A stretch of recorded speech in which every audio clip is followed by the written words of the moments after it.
Hello friends नमस्कार। चलतु आज देखा गुरुवार की तरकारी हम भोग दिया हम यहाँ शाग अमृतभंडा कदली आलू आलू बैगण पड़ो ये पड़ी शाग गोटे लक्ष्मी पाखे भोग दिया हम गोटे मूला पड़ी गोटे खटा हम खटा करी हम हम कि हम कही हेनी खटा हो पारे न पारे गोटे शाग हम गोटे दही करी हम किस पकई ठाकुर कत भोग देव खटा पानी कर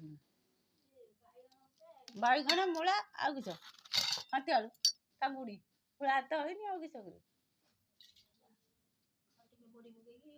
ना बड़ी चतुर्दशी हाँ कटी चतुर्दशी हाँ बड़ी पकईकि सागर बड़ी पड़ो तो मुग डाली बड़ी ये सब गोटे तरकारी एटार मूला बैगण टमाटो बड़ी आउ किस अमृतभंडा टे ओहो